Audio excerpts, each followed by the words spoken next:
नमस्कार, मैं अभिषेक उपाध्याय। आप देख रहे हैं टॉप सीक्रेट। बीजेपी से खिसके कुर्मी वोट किसके? कुर्मी वोट ही ऐसा कहा जा रहा है 2027 की दशा और दिशा तय कर देंगे। बीजेपी बहुत बेचैन है कुर्मी वोटों के खिसकने से, और ऐसे में बीजेपी एक बहुत बड़ा कदम उठाने जा रही है। हम आपको जानकारी देंगे कि बीजेपी ऐसा क्या करने जा रही है, और आपको ये भी बताएंगे कि कुर्मी वोट अगर बीजेपी से खिसक रहे हैं तो किसके पास जा रहे हैं, और क्या जिसके पास जा रहे हैं वही 27 में सरकार बनाने जा रहा है। क्या बिसात बिछ चुकी है? क्या ज़मीन सेट हो चुकी है? शुरुआत करते हैं। आप पहले जानिए कि बीजेपी क्या करने जा रही है। बीजेपी सरदार पटेल की 150वीं जयंती है और उस पर एक बहुत बड़ा और बहुत ही लंबा आयोजन करने जा रही है। आप पहले लंबाई देखिए। 31 अक्टूबर सरदार पटेल की 150वीं जयंती और 31 अक्टूबर से लेकर 6 दिसंबर तक, यानी कि पूरा नवंबर और दिसंबर में 6 तारीख, एक महीने से भी बड़ा आयोजन करने जा रही है बीजेपी सरदार पटेल की 150वीं जयंती पर। और यूपी की हर विधानसभा ही नहीं बल्कि बूथ लेवल तक ये किया जाएगा।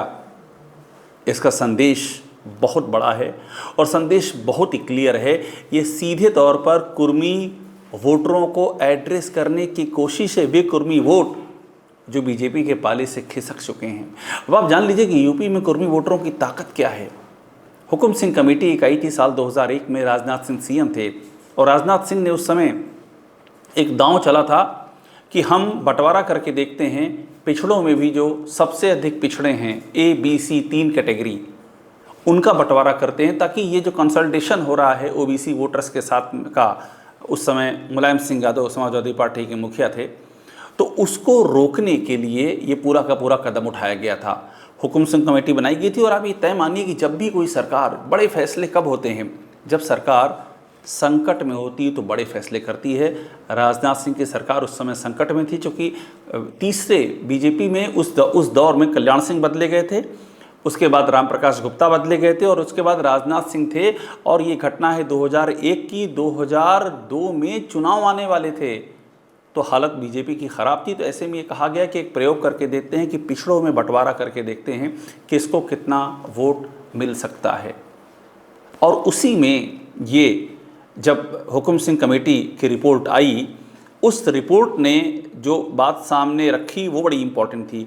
हुकुम सिंह कमेटी ने ये बताया कि 50% से ज़्यादा जो हैं वो OBC हैं यूपी में, और उसमें 19.4% यादव हैं और 7.4% कुर्मी हैं, कुर्मी पटेल। अब ये 7.4% भी है, लेकिन आप बात कीजिए तो लोग 8 भी बताते हैं और लोग 9 भी बताते हैं, जो कि बहुत बड़ी आबादी है। और ये बात सिर्फ इतनी नहीं है कि ये संख्या है, बात है इस समुदाय की ताकत की। कुर्मी आबादी हर प्रमुख क्षेत्रों में है।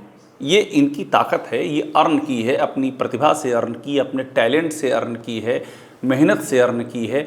आप देश के किसी भी फील्ड में देख लें, चाहे वो एकेडमिक्स में देख लें, एडमिनिस्ट्रेशन में देख लें, आप उसको लोकल एडमिनिस्ट्रेशन में देख लें, आप उसको ग्राम पंचायत से लेकर के क्षेत्र ब्लॉक तक की पॉलिटिक्स में देख लें, आप उसको साइंस में, टेक्नोलॉजी में, कहीं भी आप देखेंगे, स्पोर्ट्स में आपको ये समुदाय मिलेगा और अपने टैलेंट के दम पर चमकता हुआ मिलेगा। तो ऐसे में बड़ा महत्व होता है इन कुर्मी वोटरों की शिफ्टिंग का, ये किधर जाते हैं। अब आप सोचिए, एक मंच है यूपी में सरदार पटेल विचार मंच। ये मंच लगातार इस समाज के लिए, कुर्मी समाज की प्रगति के लिए, तरक्की के लिए लगातार सक्रिय है और उसको साथ में जोड़ने की कवायद कर रहा है। सोच ये है कि एक राजनीतिक ताकत के तौर पर कुर्मी समुदाय को उभरना चाहिए, क्योंकि जब राजनीतिक ताकत बनेंगे तभी आपका भला होगा। अगर आप ये ताकत नहीं बनेंगे तो फिर तो आपका वोट अगले की सरकार बनाएगा मगर आपको कुछ नहीं दे जाएगा।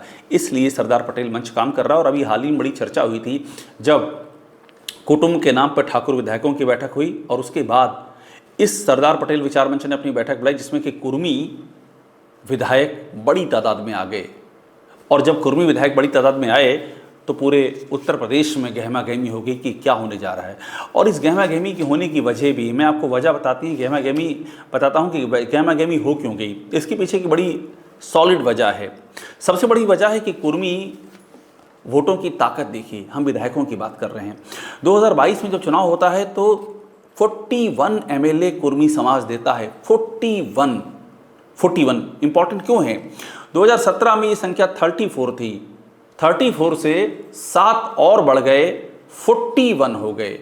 तो आप कंसोलिडेशन देखिए किस तरह से ये समाज राजनीति में आगे आ रहा है। जो राजनीतिक चेतना है वो चेतना सत्ता को अपने हाथ में लेने के लिए आगे बढ़ रही है, इसीलिए ये मामला बहुत ही महत्वपूर्ण हो जाता है। अब हमने जो आपसे हुकुम सरदार पटेल विचार मंच की बात कही, तो अब पॉलिटिकल इम्प्लीकेशन पे आते हैं कि बीजेपी ऐसा क्यों कर रही है। 2024 में लोकसभा का चुनाव होता है और इस चुनाव में बीजेपी को एहसास हो जाता है कि कुर्मी वोट खिसक चुका है और बड़ी संख्या में, बड़ी तादाद में खिसक चुका है। 2024 में जो लोकसभा चुनाव होते हैं उसमें 7 कुर्मी समाज से समाजवादी पार्टी के सांसद चुन के आते हैं। 7। बड़ी बात देखिए, समाजवादी पार्टी 10 कुर्मी उम्मीदवारों को टिकट देती है, 10 में से 7, 70% का स्ट्राइक रेट होता है। बीजेपी की नींदें उड़ जाती हैं। बीजेपी के सिर्फ 3 सांसद और एक अपना दल के सांसद, ये स्थिति होती है। अब इसमें एक और आंकड़ा है, समाजवादी पार्टी के कुल 37 सांसद चुन करके आए और इसमें से 37 में से 20 ओबीसी समाज के थे और 27 ओबीसी को टिकट देती है समाजवादी पार्टी और 10 उसमें से कुर्मी होते हैं और 10 में से 7 चुन करके आते हैं। 70% का स्ट्राइक रेट, ये अपने आप में बहुत ही महत्वपूर्ण होता है। अब आगे कहानी देखिए किस तरह से कुर्मी वोटों का कंसोलिडेशन हो रहा है और बीजेपी क्यों परेशान है। ये जो 31 अक्टूबर से 6 दिसंबर तक का एक बड़ा समागम बीजेपी करने जा रही है, क्यों करने जा रही है, यही असली सवाल है। क्योंकि कुर्मी वोट जब शिफ्ट हो रहे हैं तो सत्ता भी शिफ्ट हो रही है। सिर्फ यही नहीं कि कुर्मी वोट यहाँ से वहाँ जा रहे हैं, पूरी सिचुएशन चेंज हो जा रही है। 2024 में कुर्मी वोट जब शिफ्ट होते हैं तो होता क्या है कि बीजेपी यूपी में 33 सीटों पर सिमट जाती है और केंद्र में यहाँ तक कि एनडीए मिल करके बहुमत पाता है, बीजेपी बहुमत नहीं पाती, वो 240 पर सिमट जाती है। 272 में से 32 सीटें कम रह जाती हैं। ये इस ताकत का, मैं ये नहीं कर रहा हूँ सिर्फ कुर्मी वोटरों के नाते ऐसा हो गया, लेकिन कुर्मी वोट एक बड़ा रीज़न रहे बीजेपी की सीटें यूपी में घटाने को लेकर के। अब आप देखिए रणनीति क्या इस्तेमाल की समाजवादी पार्टी ने। समाजवादी पार्टी ने जो नॉर्मल जनरल सीटें हैं, जनरल सीटों में उन सीटों की हम बात कर रहे हैं जहां पर बीजेपी ने ब्राह्मण उतारे, जहां बीजेपी ने दूसरी फॉरवर्ड कास्ट उतारी, उसके सामने समाजवादी पार्टी ने कुर्मी समाज से उम्मीदवार उतार दिए और गेम पलट गया। उदाहरण लखीमपुर खीरी में बीजेपी ने अजय मिश्रा टेनी को टिकट दिया, उनको गृह राज्य मंत्री बनाया गया था पिछली सरकार में, इस कदर पावरफुल थे। किसानों के मामले में वे आक्रोश का शिकार भी हुए थे, लेकिन बीजेपी ने फिर भी बदला नहीं, उनको बनाए रखा। और समाजवादी पार्टी ने उत्कर्ष वर्मा को टिकट दिया, 34,000 वोटों से अजय मिश्रा टेनी की हार हो गई। बस्ती आते हैं, बस्ती में यही हुआ। हरीश द्विवेदी 2 बार से सांसद चुने जा रहे थे बीजेपी के, लेकिन राम प्रसाद चौधरी को टिकट दिया समाजवादी पार्टी ने और राम प्रसाद चौधरी जीत गए, हरीश द्विवेदी हार गए। इस तरह से गेम चेंज हो रहा है। समाजवादी पार्टी के जो एमपी कुर्मी समाज से जीत के आए उनमें बांदा से कृष्णा देवी पटेल, फतेहपुर से नरेशोत्तम पटेल जो समाजवादी पार्टी के प्रदेश अध्यक्ष थे, प्रतापगढ़ से एसपी सिंह पटेल, अंबेडकर नगर से लालजी वर्मा और श्रावस्ती से राम शिरोमणि वर्मा, ये जीत करके आए। यानी कि इस कदर सफलता मिली समाजवादी पार्टी को। अब मैंने आपको बता दिया पहले ही कि 2017 से 2022 में इस ताकत विधायकों में कैसे बढ़ी कुर्मी समाज की। 34 2017 में थे और ये बढ़ करके 41 हो गए। यहाँ एक बात और है, समाजवादी पार्टी के कुर्मी एमएलए कैसे बढ़े। मैंने अभी तक आपको दिखाया कि 7 कुल 11 कुर्मी सांसद हैं कुर्मी समाज से आने वाले और 7 सांसद हैं समाजवादी पार्टी के। अब विधायकों में देख लीजिए, विधायकों में कैसे संख्या बढ़ रही है। 2017 में चुनाव होते हैं, समाजवादी पार्टी के सिर्फ 2 कुर्मी विधायक होते हैं, सिर्फ 2, और 2022 में होते हैं वो 13 हो जाते हैं, 2 से 13, यानी कि करीब 7 गुने की बढ़ोतरी होती है। इस कदर होते हैं, बढ़ोतरी बढ़ती जाती है। अब इतना ही नहीं, 3 ऐसे मंत्री होते हैं 2022 के चुनाव में जो हार जाते हैं कुर्मी उम्मीदवारों से समाजवादी पार्टी के। सबसे चर्चित हार थी सिराथों की, जहां केशव मौर्य डिप्टी सीएम होते हुए हार गए पल्लवी पटेल से जो समाजवादी पार्टी के ही टिकट पर उतरी थी। दूसरी हार बड़ी चर्चा में रही वो ग्रामीण विकास मंत्री राजेंद्र प्रताप सिंह और मोती सिंह की रही प्रतापगढ़ के पट्टी से, जिन्हें कि राम सिंह पटेल ने हरा दिया। ये हार बहुत चर्चित रही है। मैं सब मंत्रियों की बात कर रहा हूँ, किस तरह से बीजेपी के मंत्री हार रहे हैं, और वो भी हार रहे हैं किससे, वो हार रहे हैं कुर्मी उम्मीदवारों से हार रहे हैं। चंद्रिका उपाध्याय, एक और चंद्रिका उपाध्याय के पास पीडब्ल्यूडी जैसे मंत्रालय का जिम्मा, और वो अनिल प्रधान समाजवादी पार्टी से हार गए। तो इस तरह से ये पूरा का पूरा सिनारियो चेंज होता रहा और कुर्मी वोटों का जो शिफ्ट है वो बीजेपी से हट करके समाजवादी पार्टी की ओर होता गया और यही बीजेपी की चिंता का सबब बना हुआ है। वो इसी को वापस लेना चाहती है। दरअसल बीजेपी की सोशल इंजीनियरिंग का तोड़ ये था कि यादव हमारे साथ नहीं आएंगे तो हम जो गैर यादव वोट लेंगे उसमें सबसे लीडिंग हम कुर्मी के वोट लेंगे और वो फ़ायदा उनको 2014 में मिला, 2019 में मिला, बड़ी संख्या में वोट शिफ्ट हुए। आप बीजेपी को याद करेंगे तो बीजेपी की प्रायोरिटी ये रही है कि कुर्मी वोट उसको मिले। बीजेपी के तमाम नेता, एक नहीं बल्कि कई ऐसे नेता हैं कुर्मी समाज से आने वाले जिनका खासा योगदान रहा राजनीति में, बीजेपी की अपनी ग्रोथ में।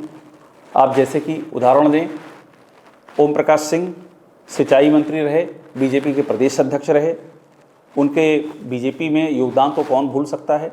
मैं बीजेपी के एंड पे बात कर रहा हूँ। विनय कटियार को कौन भूल सकता है, बीजेपी के प्रदेश अध्यक्ष रहे। राम मंदिर आंदोलन में उनका बड़ा हाथ रहा। संतोष गंगवार बरेली, कितनी बार वहाँ से संतोष गंगवार जीते, फिलहाल राज्यपाल हैं, केंद्रीय मंत्री भी रहे। अभी वहाँ पर बरेली से छत्रपाल गंगवार जीते हैं, सांसद हैं।